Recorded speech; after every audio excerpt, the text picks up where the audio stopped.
Hey everybody, I'm Zach. And I'm Jesse. You're watching Tesla Time News. Episode 409. On Now You Know.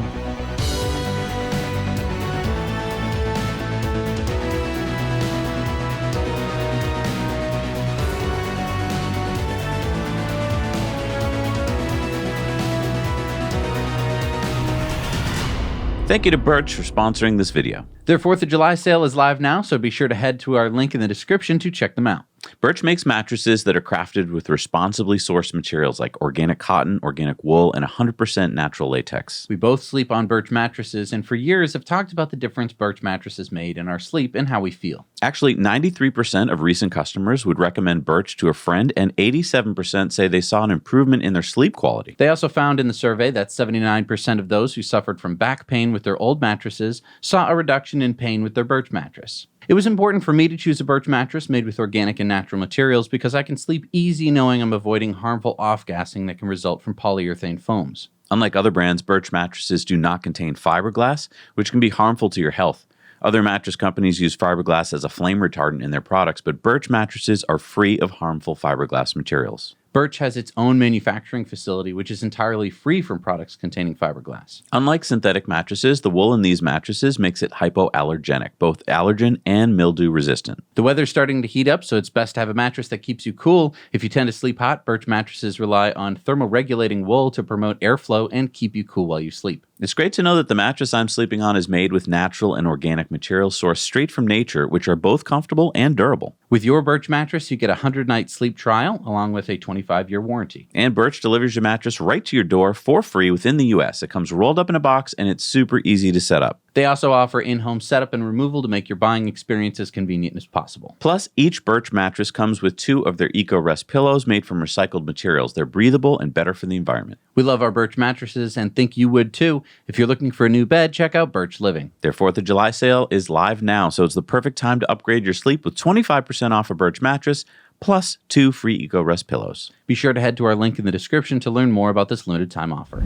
So Tesla posted their preliminary Q2 vehicle deliveries and production numbers. Tesla said in Q2 we produced approximately 411,000 vehicles and delivered approximately 444,000 vehicles. Our Q2 earnings call will be streamed live on X on July 23rd at 4:30 p.m. Central. And don't forget that we'll be covering that on In Depth the next day. So we think it's a good idea to look at these numbers visually in context to past quarters. And thanks to MainStreetData.com for this chart of Tesla's vehicle deliveries by quarter. While Tesla didn't beat their Q2 from 2023 of 466,000, 444,000 isn't too shabby. And the market agreed, sending Tesla share prices up from $209 before the news to $246 after the news. Now, if Tesla keeps producing about 1,300 Cybertrucks per week, then Q3 could start to see some meaningful Cybertruck contributions to the quarterly delivery numbers. We'd be talking somewhere probably in the 16,000 range. We'll, of course, be talking more about this on this week's Investor Club bonus stories, so head on over to patreon.com/nowyouknow to check it out. And with Tesla's latest Q2 delivery numbers, if we add up all the vehicles that Tesla has produced since the Model S in 2012, we get over 6 million. 6,227,920 to be exact in the past 12 years. Mathematicians, use this chart here to predict when Tesla will make their 12th million vehicle and tell us in the comments, because I don't think it's going to take another 12 years. But that's not all that Tesla produced in Q2. Tesla also makes these. And don't forget these. That's right, Tesla doesn't just make cars. Tesla also sells large battery storage. In fact, Tesla reported that they deployed 9.4 gigawatt hours of energy storage products in Q2, the highest quarterly deployment yet. Yeah, that's more than twice the 4 gigawatt hours that Tesla deployed in Q1, and that quarter was also a record quarter. I want to see a chart of that. All right, well, here you go from MainStreetData.com. Wow, look at that chart. It's off the charts.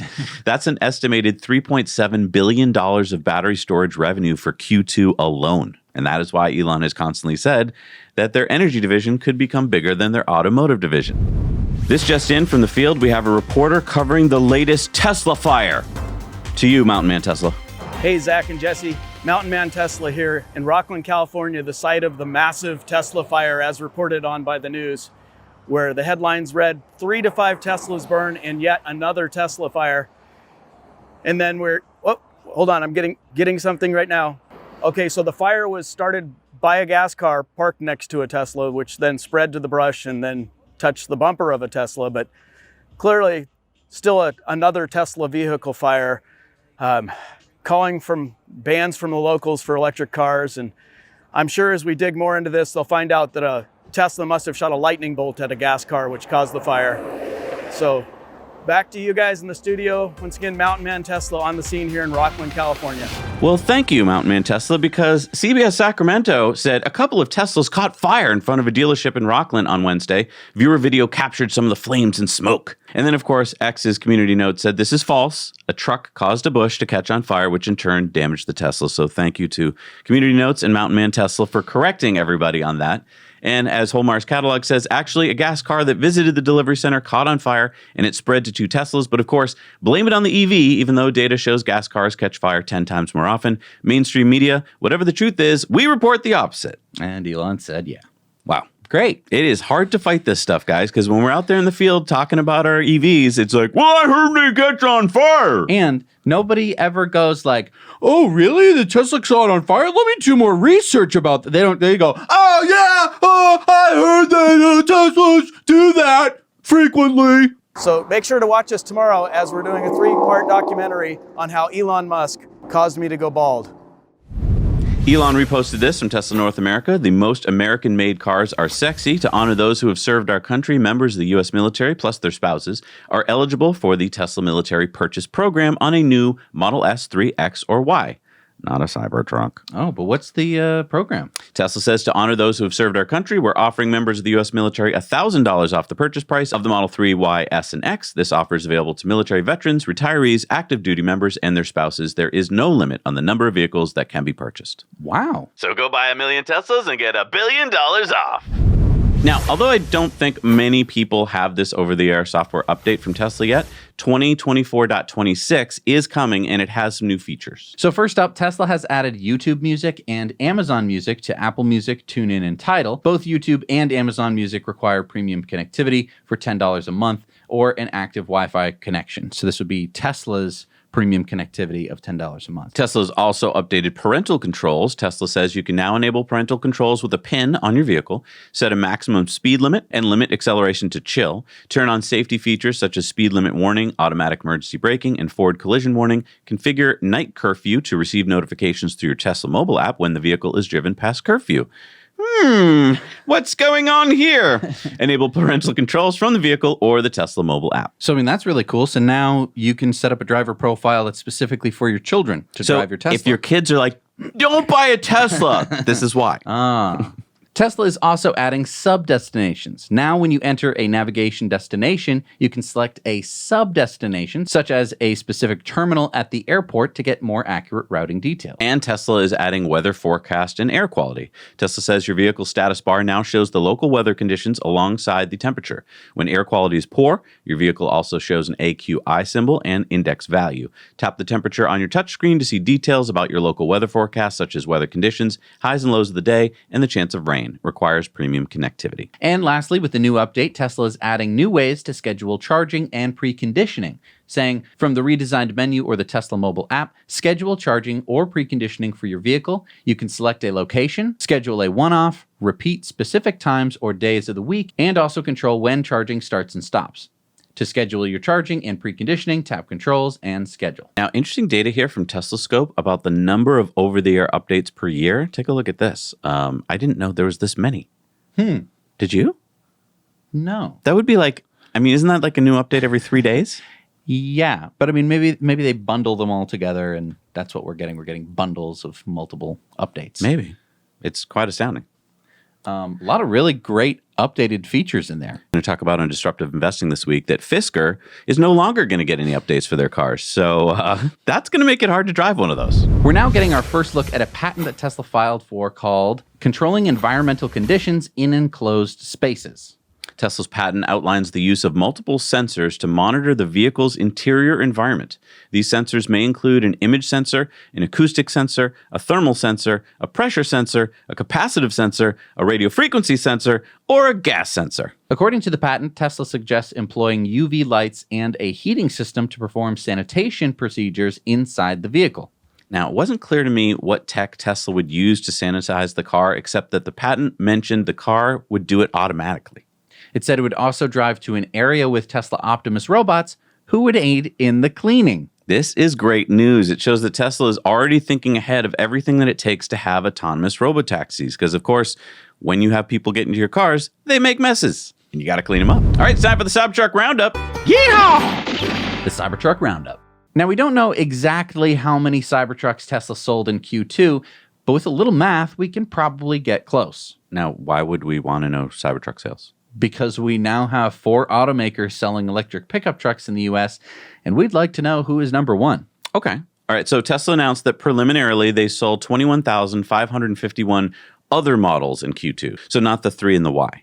So that'd be the S, the X, and the Cybertruck, and the Semi. If we use the mid-April Cybertruck recall of 3,878 Cybertrucks, and then the June 6th recall of 11,688 Cybertrucks, we can estimate that Tesla sold about 8,000 to 9,000 Cybertrucks in Q2. We know that Ford sold 7,902 Ford F-150 Lightnings in Q2, and GM delivered 2,196 Silverado EV pickup trucks.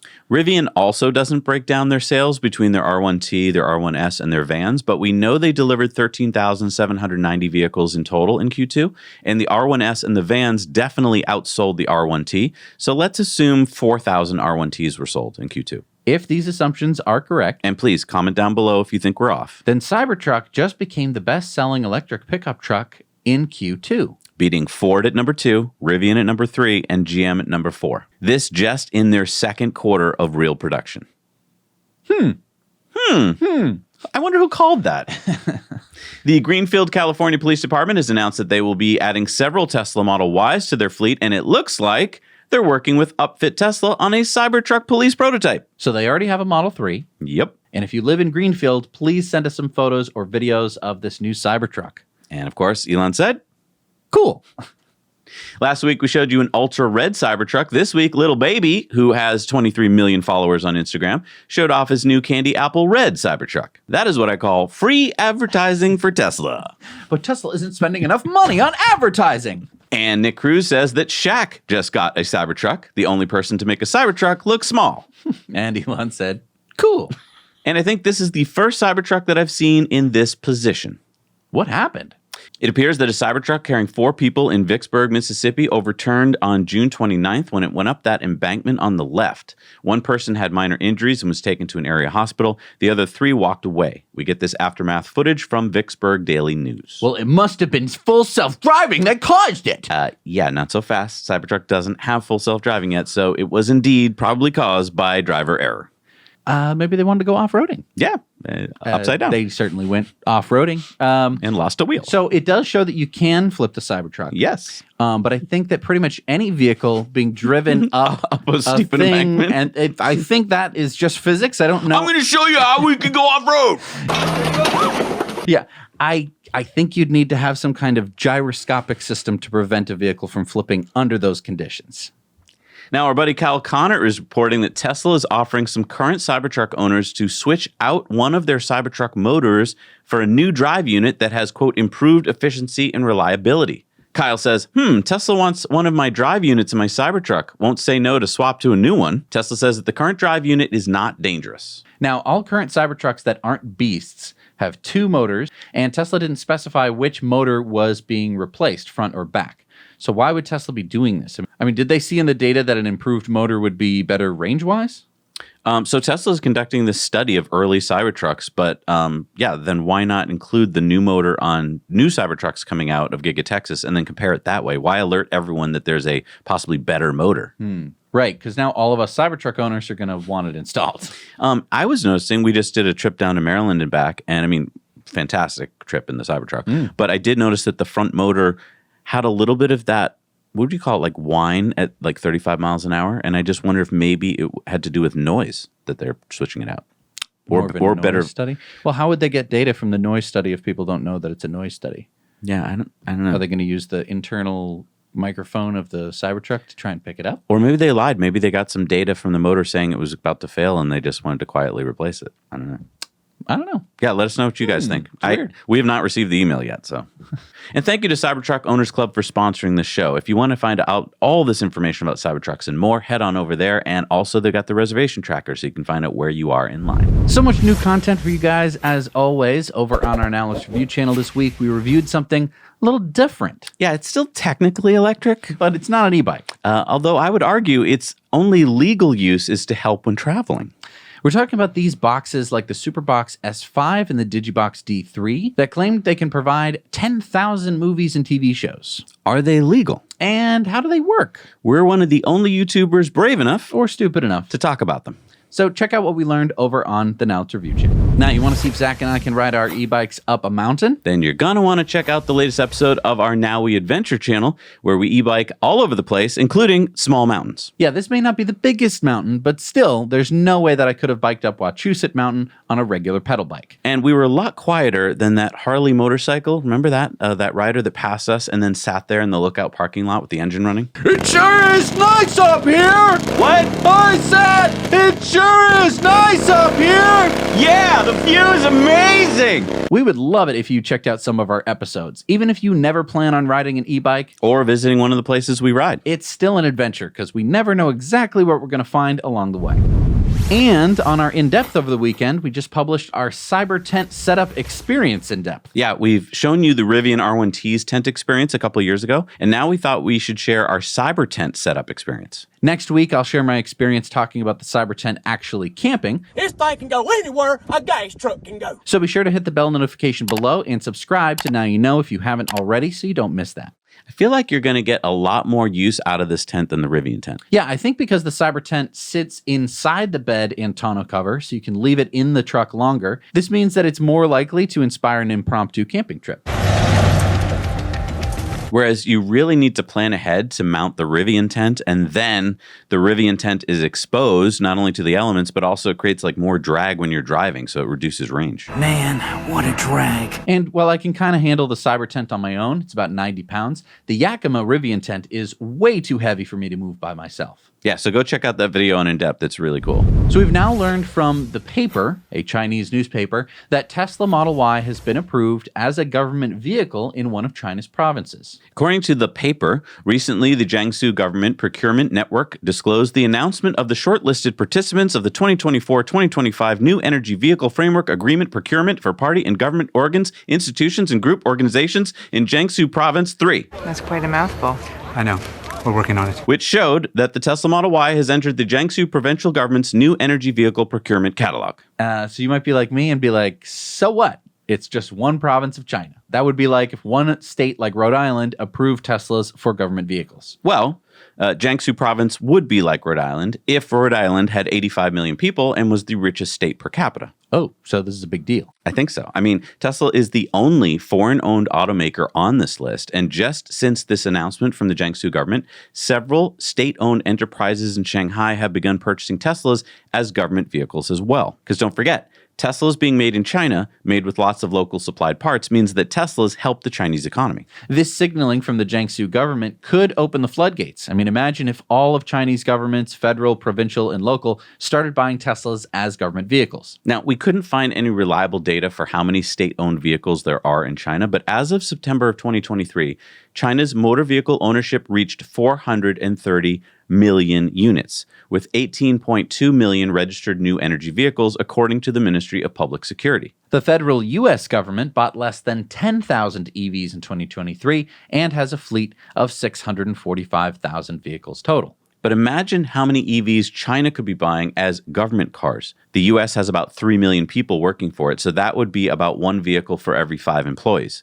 A 2007 study found that more than 50 million people work for the Chinese government. So if we assume a similar ratio, then the Chinese government could have a fleet of over 10 million vehicles. If just 1% were Teslas, that would be over 100,000 Teslas. And I think that a lot of this has to do with the Tesla Supercharger network in China.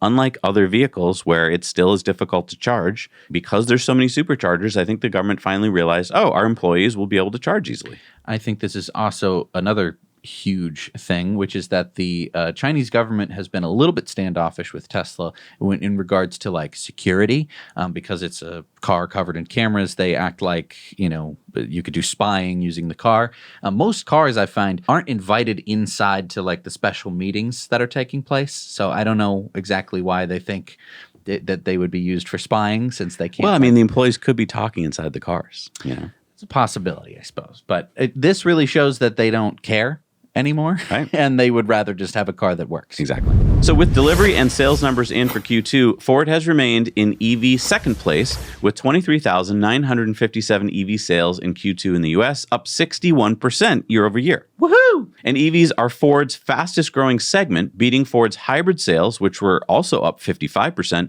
and definitely beating Ford's internal combustion sales, which were down 5% year over year. And all of Ford's electric models did well in Q2. GM came in third with 21,930 EVs delivered in Q2, one of their best EV quarters. Oh, so close, GM. Yeah, GM has been selling new EV models like the Chevy Blazer, the Equinox, the Silverado EV, all hitting the market this year. The Chevy Blazer EV sold 6,634, the Equinox sold 1,013, and the Silverado EV sold 2,196. But I do want to put Ford and GM EV sales in perspective. Now, while we don't know exactly how many Teslas were sold in the US in Q2 because Tesla doesn't break down their sales numbers, we can estimate based on the total numbers sold of 443,956. So about 100,000 were sold in Europe and about 200,000 were sold in Asia if historical data holds true. So that would be about 140,000 Teslas sold in the US in Q2. So these are rough numbers, but you can see that Tesla is way out in front compared to Ford and GM in the US. I mean, that would be about 6 times more EV sales than either of them. Now, as of last Friday, the European Union has begun provisionally tariffing, is that a word? Okay, placing tariffs on Chinese-made EVs. But the EU already had a 10% tariff on Chinese imports. Correct. The new tariffs will be in addition to that and are different for each brand. So, for instance, here are the tariffs on the Chinese big three, BYD, Geely, and SAIC. Then you've got companies like Tesla and BMW that cooperated in EU's investigation of whether China was subsidizing, and they got an additional tariff of 20.8%. And what about the companies that didn't cooperate? They got an additional 37.6% tariff. But you said that these tariffs are provisional? What does that mean? These new tariffs will go into effect until member states finalize their implementation through a vote. So the first vote will take place in about 2 weeks. The whole process should take about 4 months. In that time, I think the hope is that China will see that the EU is serious and that they can come to some better agreement. So, I mean, this is kind of weird. I mean, one of the most popular Chinese-made EVs imported into the EU is the Tesla Model 3, which is made at the Shanghai Gigafactory. Right now, let's say in Denmark, a rear-wheel drive Model 3 costs 299,990 Danish kroner. That's about $43,596. So that includes the 10% import tariff that was already there. But now, if I lived in Denmark and I wanted to buy this rear-wheel drive Model 3, I'd have to pay an extra $9,000. No, you'd have to spend an additional 62,396 kroner. Oh. By the way, the Quicksilver color, the highly pigmented metallic paint with 13 layers, is now available in Giga Shanghai supplied markets for about $1,650 extra. Quicksilver used to only be available from GigaBerlin. So does this mean that the Model 3 Quicksilver is now available in Europe? I think so. Europeans, let us know in the comments if you've either seen them available or if you've seen any driving around. But yeah, so this new tariff hopefully will just be temporary. I think that's why it's not showing up on Tesla's website yet. Let us know, Europeans, if you're starting to see the effects of the tariff there. And this would only be for Model 3s imported from China. This wouldn't be for Model Ys made in GigaBerlin. Yes. Well, and that leads to our next story. Tesla has received approval from the Brandenburg State Environmental Agency for its GigaBerlin expansion plans. GigaBerlin currently has an annual capacity of 375,000 Model Ys. With the expansion, Tesla plans to increase the production rate to 1 million cars annually. So if the EU keeps these new tariffs on Chinese-made EVs, that would push Tesla to start producing Model 3s at GigaBerlin now that Tesla got that expansion approval. It seems likely, right? Because then Tesla would be able to bypass the tariff. And not only the new tariff of 20%, but then the old tariff of 10%. Like, that's a huge price cut.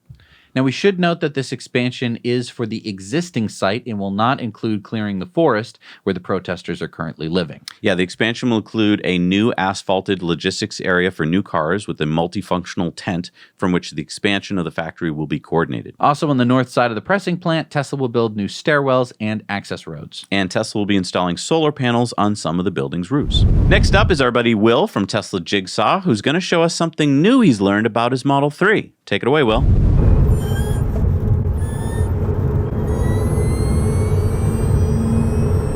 Hi Zach and Jesse, that was an unknown side effect of removing the rear bench to make my Tesla Model 3 have a fold flat bed so we can sleep in it in a bit more comfort. I had no idea I was about to unleash a spaceship. I urge you, follow this simple guide to removing that rear seat base and go for a spin. And additionally, if you have a Tesla Model 3, you can now sleep in extra flat bed comfort. Here's a quick guide on how to whip it out. Yeah, I found a latch that you push that way and it releases it. The same latch on the other side. I've just lifted both the bench parts up here. I've got to just gently prise this out. I'm going to find some wire harnesses that I can unclip. Yay, done it. Okay, that's come out really easily. And now the entire bench can be removed. Now we have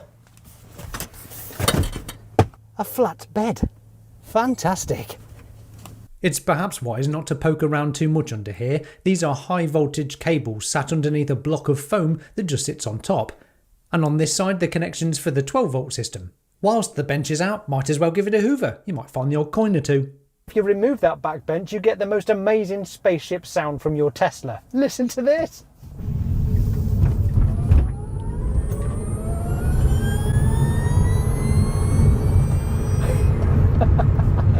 Absolutely brilliant. The idea of adding synthetic sounds to your electric car just seems ridiculous, but to hear the whine of the actual electric motor, that's fantastic. Love it.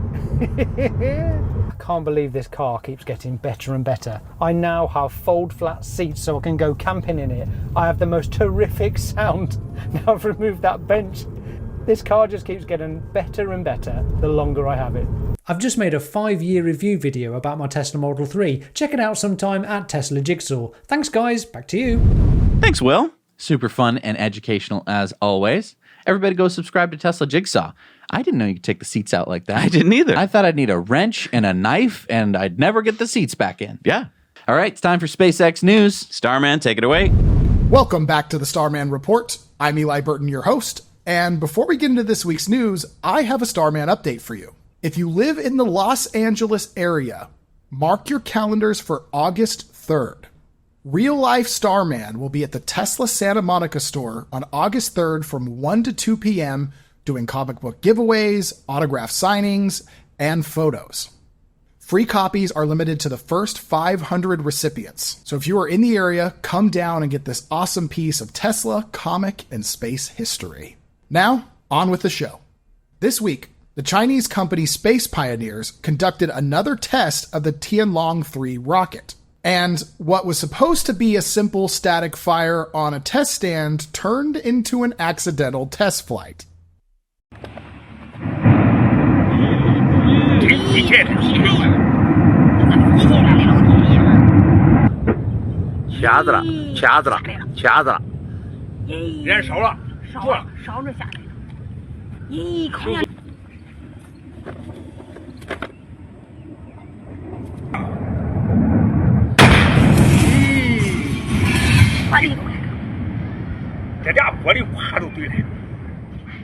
According to Space Pioneers, the stand they conducted the test on was rated for only 600 tons of thrust, while the rocket they were testing was capable of outputting 820 pounds of thrust. Only in China would you put a rocket on a test stand that was too powerful for said test stand. And the fact that no one was hurt was lucky, because the closest village was only half a mile away. Despite these setbacks, not all is going poorly for China's space program. The 6th Chinese robotic exploration mission to the moon, the Chang'e 6, ended in a massive success for the China National Space Administration. On this mission, they brought back a sample from the far side of the moon, which is a first in the history of spaceflight. The return stage touched down in Mongolia on June 25th, carrying 1,935 grams of lunar regolith. Lunar regolith being the term for the moon's version of topsoil. And another win for the CNSA this week. On July 3rd, it was announced that Kazakhstan has joined China's ILRS moonbase program, and the arrangement further advances China's lunar exploration plans and development. If it hasn't already become clear from the last few Starman reports, the space race is on. China is working as fast as they can to get to the moon and begin occupying resource-rich territory. Last but not least, Elon Musk said on X this week that the next Starship test flight should take place within 4 weeks. This puts Flight 5 taking place at the end of July or early August. If all goes well, this test flight will add a new element of excitement. SpaceX plans to fly the booster back to the tower and help catch it with the aid of the launch tower's chopstick arms. Once successful, this strategy will increase Starship's flight cadence, because it will allow the booster to be inspected, refurbished, and relaunched more rapidly. Well, guys, that's all for this time, and I want to thank you so much for watching this week's episode of the Starman Report, and I look forward to having you back for more of the most exciting news in space. Thanks, Eli. And if you aren't going to be in the LA area, you can get your Adventures of Starman over at shadowovermars.com. And with a little bit more SpaceX news, Alex posted this, kind of surprised that no one at SpaceX has cobbled together some kind of heat shield tile extractor tool. There's an opportunity to speed up the removal of the tile, but also to avoid damaging the 3 stainless steel clips that hold the tile. Elon says, you're right, we're working on simple tooling to make this fast and repeatable. Isn't it funny that the heat tiles are so soft that you can just punch through them? And yet they hold up to heat. Yeah. All right, it's time for Into the Future, sponsored by our friends at Henson Shaving. If you want to get an amazing Henson razor and get over 200 shaves for free, you can use our discount code when checking out. Use code NOWYOUKNOW, and you'll get those 100 blades for free. And they're double-sided, so that's 200 shaves with a brand new razor. All right, let's go into the future for a minute, shall we? This is, after all, Into the Future. Okay, how far into the future are we? Let's say 10 years. All cars on the road are electric. And can you smell that? What? The air. It's so much sweeter. It's so much cleaner. Well, yeah, I mean, no tailpipes spewing PM 2.5 and NOx. Yes, true. But also way less car fires. Less car fires? How come? Oh, right, because the internal combustion engine cars catch on fire 61 times more often than electric cars do. And you know, a lot of people tell us when we show them our EVs, they say, well, I wish that this Tesla Cybertruck came in a hybrid. And to that I say, did you know that hybrid cars catch on fire 139 times more frequently than all electric cars do? So I don't think you want a hybrid. There were 174,000 highway car fires in the US in 2021, with 650 people losing their lives. When EVs replace ICE cars, there will statistically be less than 3,000 car fires and less than 10 deaths. This data on car fires, by the way, is not from some EV site. It's from Kelley Blue Book's new study, Electric Vehicles Involved in Fewest Car Fires, that came out in 2022. And thank you to Alex for his post. Share this with that person who can't stop talking about EVs catching on fire. And if you want to share this story with someone, but you don't want to share the whole 1 hour long episode of Tesla Time News, you can head on over to our Now You Know Clips channel, where we chop this up into bite-sized clips, and you can send them just this. And then you can go, ha! Told ya! All right, it's time for Going Green. Case CE has just introduced its latest fully electric model, the 12 EV. It's a 3.8-ton compact wheel loader with a 1.5-ton capacity. It has a 23 kilowatt-hour cobalt-free lithium-ion battery and a 17 kilowatt motor for the wheels, along with a 22 kilowatt motor that powers the hydraulic systems. It can be run for up to 6 hours of continuous operation. It can charge overnight via 220 volts level 2 or in 1 hour using DC fast charging of, I'm guessing, a 50 kilowatt charge. This is the third all-electric machine that Case has introduced. And if you have any experiences with electric machines like this one on your job sites, please shoot us some video and send it over to hello@nowyouknowchannel.com. And thank you. And thank you to the guys at evjack.com. If you're charging and you want to be able to get away quickly in case something goes wrong, this is the only way to do it. This is the EVJect Escape Connector. And you may ask, how does that work? Well, all you have to do is plug this in and then plug in your charger. And if anything weird happens while you're parked and, somebody walks up to the car, normally the only way for you to drive away would be to get out of the car, unplug the car, get back in your car, and then drive away, which doesn't really work if somebody's at your window. So what this little amazing piece of technology will allow you to do is simply stop the charge, put it in drive, and drive away. You can get yours at evject.com, and if you use our referral code NYK, you can save 50%. That's right, half off for our viewers with the code NYK at checkout. All right, it's time for Sunspots.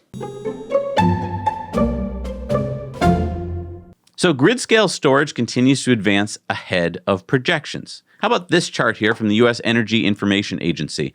Red is actual storage deployment in gigawatts. Blue is the annual energy outlook projection from 2023. Wait, we should be at 30 gigawatts of grid scale storage this year, even though it was projected to take until 2030? Yep. Imagine where we'll be by 2030. Now, we talked about this last week, but that was the IEA, the International Energy Agency. This week, we're talking about the U.S. Energy Information Agency, the EIA. Confusing, I know, but I have an easy-to-remember mnemonic. Okay. Just remember this. They're always wrong. Wrong. As long as you remember that, it doesn't matter if you remember IEA or EIA.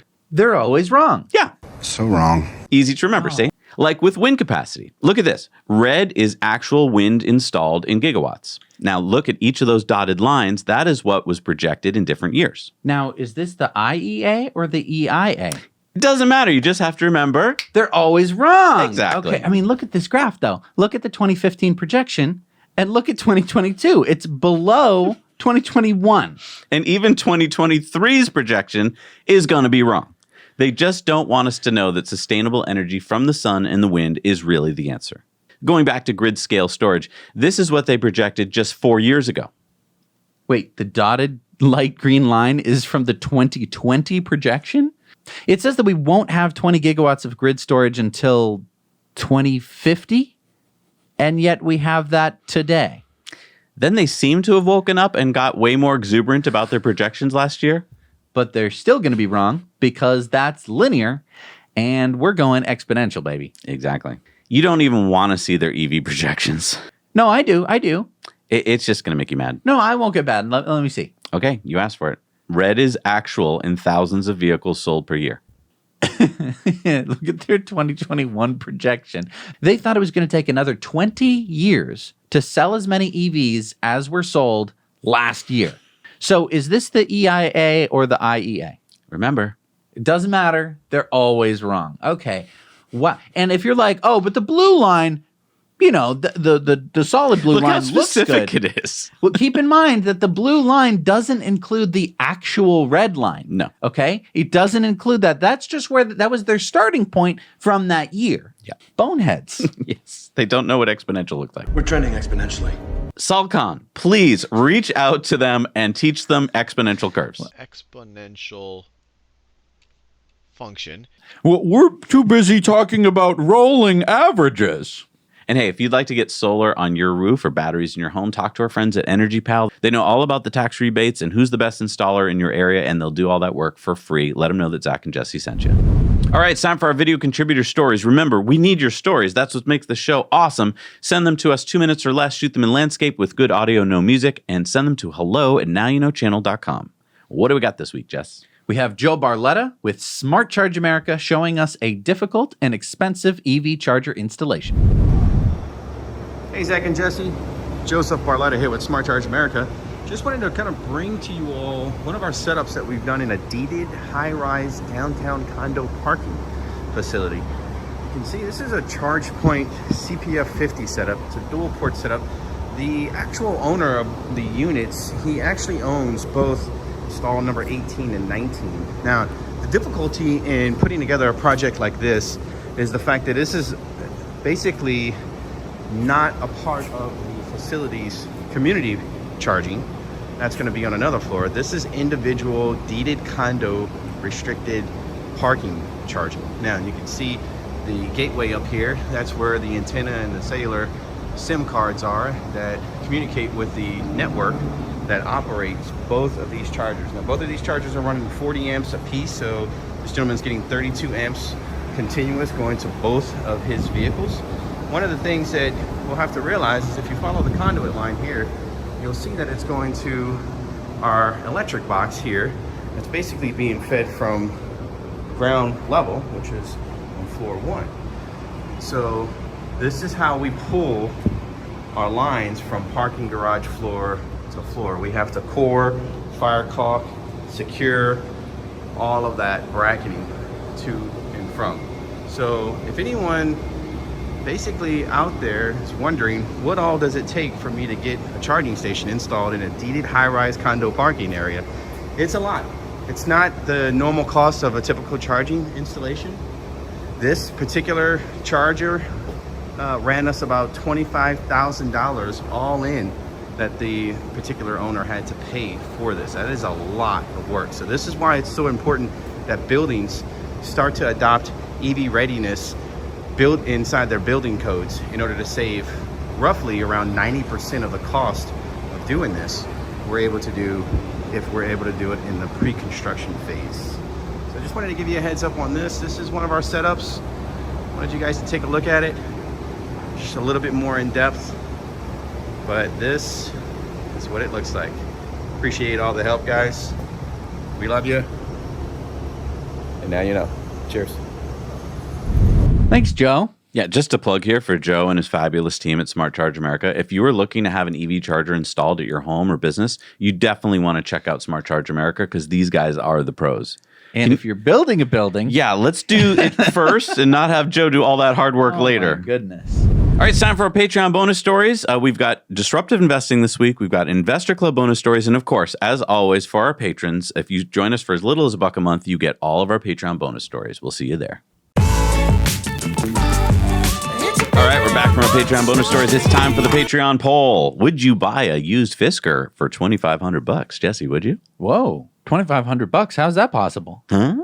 You know, because Fisker just went out of business. We're going to talk about that on Disruptive Investing. And the used ones and the ones that were damaged are selling for $2,500. So let's see what our patrons say. 2/3 said no way. Well, you can't really get them fixed anywhere. No, you can't. So interesting. Yeah. It's kind of a drive it till it dies kind of situation. Which could be faster than you think. $2,500 for a used car? I mean, you are getting the battery pack and the motors, so if you worst case, if you can just use those. Worst case, you drive it till it dies, tow it back home, and then it's a Powerwall. And then you do the Mike Mulligan situation, you take the batteries out and you power your house with them. That would only take a few $1,000 in extra time and work. And I suppose out in the yard, you could put the body and have the kids play on it as a play structure. Perfect. Perfect idea. All right, time for Elon's X's of the week. And Lex Friedman says, some days I feel like a loser. This is not a post asking for pity. I'm just being honest about the ups and downs of life in case someone out there is feeling the same today and might read these words. We're in this together. Keep going, keep trying, keep creating. And Elon said same. Elon said that almost the entire media repeated the same lie with the exact same word is disturbing. The legacy news is not merely fake, but also unoriginally fake. If you want to know the truth, it's on X. What was the lie? Sharp as a tack. Siobhan Zilla says, do people who do well on 4 or 5 hours of sleep think the rest of us are fundamentally broken? Elon says, I don't believe anyone is operating effectively with 4 hours of sleep on average. He does it all the time. Elon says, join XAI to build maximum truth-seeking AI with the best sense of humor, how June started, and how it's going. Come cook with us at XAI and X if you're building and running the biggest computers in the world. And Elon commented on this, the First Amendment is out of control opinion essay on New York Times. The New York Times, he says, is attacking your freedom of speech. Alex says the German CAM Institute published a study claiming that BMW is the most innovative automaker globally. The main reason they list BMW scores with a wide range of high-level innovations in various fields of technology, world firsts, such as the Level 3 traffic jam pilot. And then Elon says, dummer als Schimmerbrot, which means dumber than moldy bread. I love that Tesla's not just number 2 on the list, it's number 13. John Stossel says, we think our politics are formed by rational analysis, but most artists are Democrats, while most business owners are Republican. That suggests something other than rational analysis is at play. And Elon said, politics are more tribal than people like to admit, just like sports teams. Sam says, now that my Tesla on 12.4.2 drives 99% of the time, I would like a couple of features to get that last 1%. And he lists them all here.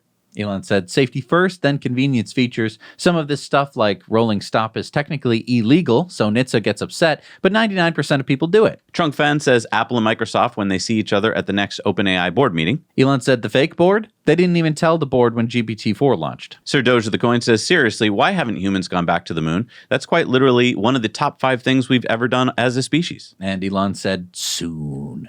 Physics and History says, what's the most challenging physics concept you've ever learned? Elon said how socks and umbrellas defy conservation of mass. Because they disappear. Yeah. Anane said, Waymo's non-existent driver rolling down the window when pulled over by Phoenix PD is wild. Elon said, straight out of Silicon Valley show, the comedy writes itself. I love the cop talking to a computer like it's normal. Yeah, this is Officer Hines, Phoenix PD. So, your car here drove into oncoming lanes of traffic. Okay, I will go ahead and take a look at that right now. Gally says, I wonder how fast new car sales will plummet once the Tesla Cybercab launches. Elon said, that is indeed the question. Sawyer Merritt says, every Tesla Megapack battery has the words made on Earth by humans stamped on it. Stephen Mark Ryan says, wait till the made on Mars by Optimus versions. Elon said, gonna happen. Curiosity says, if you could name the first city on Mars, what would you name it? And Elon said, bar. I thought he said Terminus last week. He did say Terminus. Bar? Like a bar? Mars bar? Bar Mars? And then Elon shot this video of the Tesla Gigafactory supercomputer cluster. Hey everyone, happy July 4th. The fireworks in the background. Just here at the Tesla Gigafactory. We're finalizing the construction of the supercomputer cluster here, which is at the Sound Extension. And we hopefully will have this online in a few months. I guess he was there over the July 4th weekend. Greg says, I hate to admit it, but Mark Zuckerberg has swagger. Elon says, may he continue to have fun on his yachts. I prefer to work. David Sachs says, right-wing conspiracy theory suddenly acknowledged as true. Biden is senile. Democrats engaged in a massive cover-up of this for months, if not years. The Biden presidency is run by an oligarchy. Democrat mega donors, not primary voters, actually chose the nominee. Elon said, obviously. Elon then said, the legacy media are just propaganda puppets. X has the truth. Catherine Brodsky says, I feel like my sense of purpose is gone. Elon said, have kids. Ed Krasenstein says, how soon until AI becomes president? Elon said, not long. Hassan says, Elon Musk has a good heart. Elon says, certainly try. Speaker Mike Johnson says the SAVE Act will safeguard our elections by ensuring only American citizens vote in federal elections. Elon says those who oppose this are traitors. All caps, traitors. What is the penalty for traitors again? Elon went on to say, when is there not one, just one, even attempted prosecution of that Epstein, Bill Gates, and Reid Hoffman come to mind client list? Either FBI does their duty or the case for an entire departmental reset or abolishment is strong. Lucas says, one of the best robots. It's from one of the best all-time movies, Interstellar. Do you remember TARS? A developer called Charles Diaz has created a fully functional TARS replica using a Raspberry Pi. Elon says maybe Tesla should build it. Would be so cute. Zarathustra says the Aurora supercomputer located in Illinois is capable of 1 quintillion operations per second, is the size of 4 tennis courts, is the most powerful AI computer on Earth, and will soon map the human brain. Elon said small potatoes. Ooh. Natalie says, who's our president? Elon says whoever controls the teleprompter is the real boss. Elon then said, real question, does America need a president since we obviously haven't had one for a while, LMAO? Joe says, why would any lawmaker be against proving U.S. citizenship to vote? Elon said, great question. Tim Pool says, what, why? Who disagrees with this? Elon says, because they want to cheat. Doge Designer says, 6:15 a.m., I asked my friend on WhatsApp to help me find a bag. 8:55 a.m., I started seeing ads for bags on Instagram. If WhatsApp messages are end-to-end encrypted, why am I seeing ads for a bag out of the blue? Elon said, because it's spyware. Car dealership guy says, so the rumor is that Elon hired Uber's founder, Travis Kalanick, to advise for potentially run Tesla's upcoming Robotaxi division. Can you imagine? And Elon said false. That's why it's a rumor. Justine says some impressive early results coming out of Live Portrait, a new model for face animation. Upload a photo and reference video and combine them. And Elon says taking catfishing to a whole new level. And then talking about that rumor about Travis Kalanick, Peggy says, if this rumor becomes true, then Tesla stock would easily surpass $400 after 8.8. Easily. And Elon says, all that matters is improving Tesla's self-driving AI such that miles between interventions is much greater than a human. Libs of TikTok says, they arrive and rented U-Hauls, all matching, never any arrests, and the FBI can't seem to track them down. Does anyone still believe this obvious psyop? Elon says would be child's play to follow these trucks. Elon then said SpaceX will colonize Mars. The fundamental question is whether Earth civilization can maintain its technology level long enough for the colony to grow on its own, even if the supply ships stop coming. If yes, then humanity will pass the single planet Fermi Great filter. Stephen King says Joe Biden has been a fine president, but it's time for him, in the interest of the America he so clearly loves, to announce he will not run for re-election. And then Elon said even Stephen King is voting for Trump, which is a joke. All right, it's time for Community Mail Time. Remember, share your stories, photos, and videos with us at hello@nowyouknowchannel.com. Community Mail Time. And we start off with this video of a Chick-fil-A autonomous delivery vehicle in Austin, Texas. Hey, Zach and Jesse. Joseph here with Smart Charge America. Downtown Austin, Texas. Riding around, I saw this little Chick-fil-A mobile. I've heard about it. Apparently, it's a little autonomous chicken delivery. Pretty cool. Let's see it as it goes. Check it out. It's just riding along.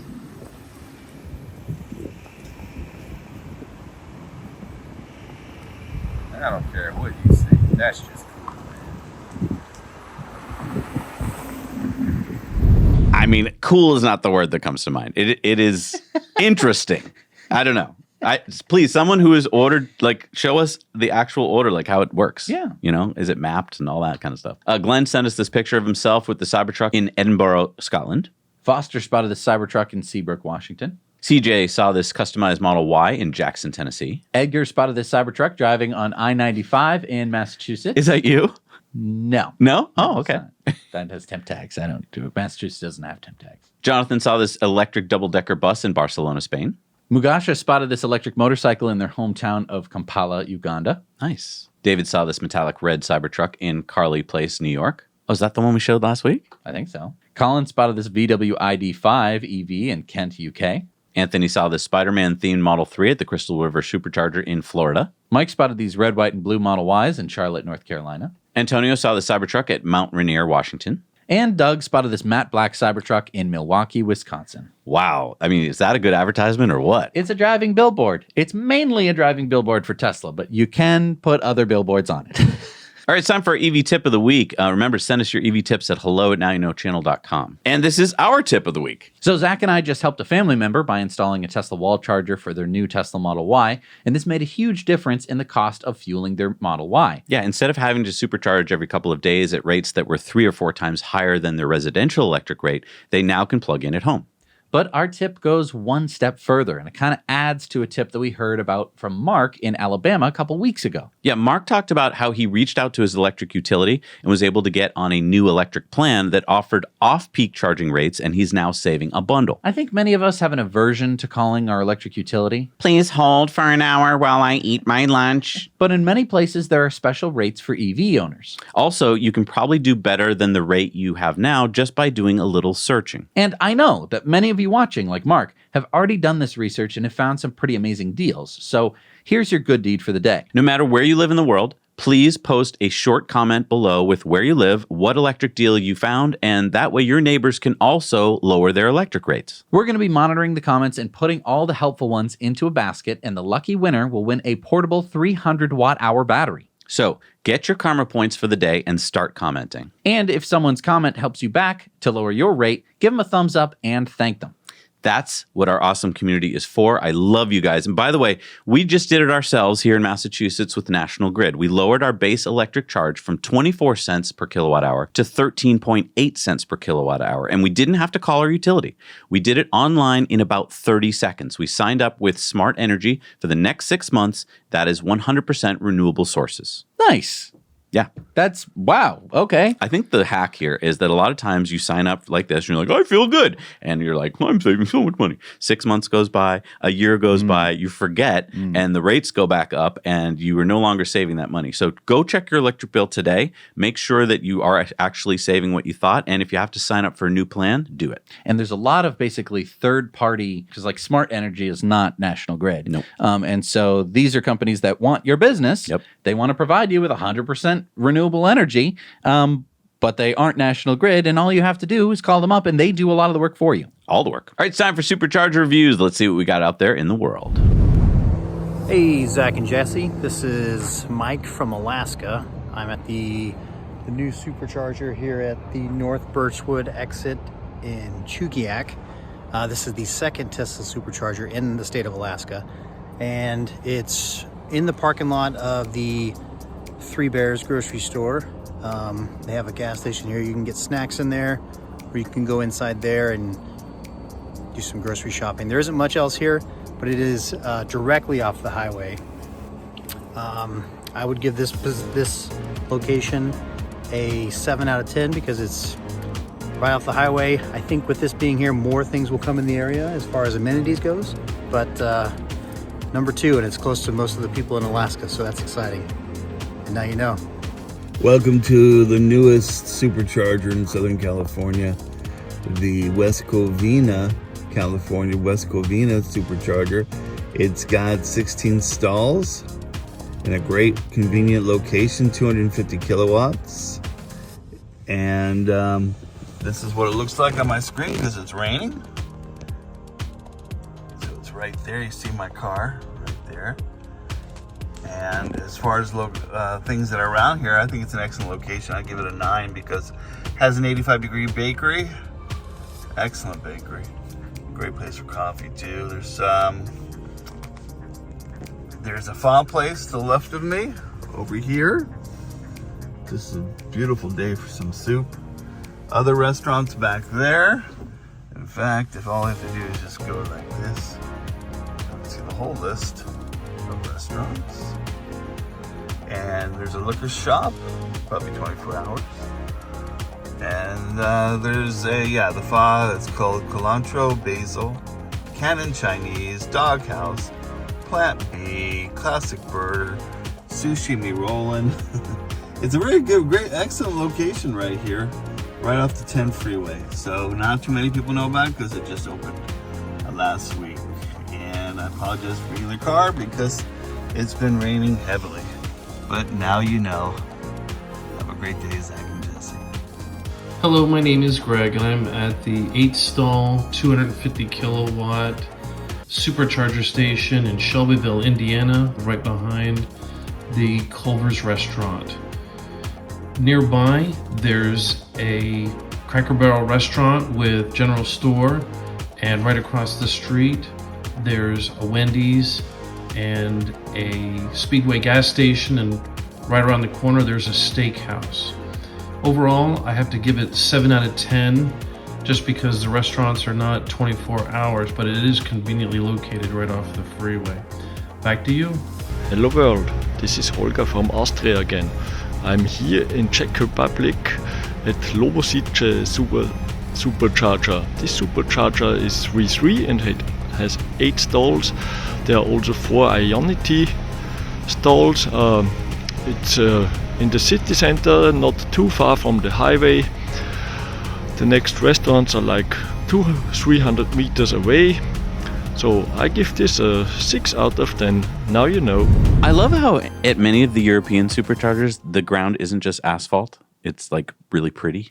If you know how they do it, because it's not that common in the United States. If you're like, yeah, that's like an easy thing that we just buy at the hardware store, just let us know what it's called so that way I could find it, because I don't know what the search terms are. Yeah. All right, let's see what we got for new superchargers in the world. What do we got this week, Jess? We got the 6-stall version 4 in Arras, France. We got number 21 in the UAE, the 4-stall in Dubai. Number 40 in Austria is the 12-stall version 4 in Heiterwang, Austria. Number 75 in North Carolina is the 6-stall in Lexington, North Carolina. The 4-stall in Chigasaki, Japan. The 9-stall version 4 in Egging am See, Germany. Number 215 in Germany is the 8-stall version 4 in Herborn, Germany. The 36-stall version 4 in Auxerre, France. Number 200 in France is the 8-stall version 4 in Gossin, France. Number 35 in Switzerland is the 16-stall version 4 in Neuchâtel, Switzerland. Number 15 in Kentucky is the 8-stall version 4 in Elizabethtown, Kentucky. Expanding from 10 to 14 stalls is the 250 kilowatt version 4 in Merida, Spain. Number 72 in Spain and number 1,254 in Europe is the 12-stall version 4 in Vitoria, Spain. Expanding from 3 to 9 stalls in China is the 250 kilowatt in Huangpu, a Greenland colorful city. Number 2,081 in China is expanding from 3 to 6 250 kilowatt stalls in Suzhou, China. Number 48 in Ohio is the 8-stall in New Albany. Number 119 in Japan is the 4-stall in Sendai, Japan. And number 79 in Virginia, number 2300 in the USA, number 6484 in the world is the 8-stall version 4 in Emporia, Virginia. And have we seen in the past few weeks a bunch of of these locations expanding. That's really cool to see because a lot of the ones we saw like in China were like 3 stalls and now they're getting bigger, which is really great to see. Also, do you notice the past few weeks, almost everything's been version 4? I have. That's really cool. At some point, we're going to stop saying it because it's just going to be the norm. Exactly. And I mean, the whole world is talking politics this week, and I get it. It can be a bit uncomfortable when you're talking with coworkers at the water cooler or the virtual water cooler on Zoom. Even family dinners can get a bit overheated. Which is why this might be a good time to slide the conversation over to something a little bit less controversial.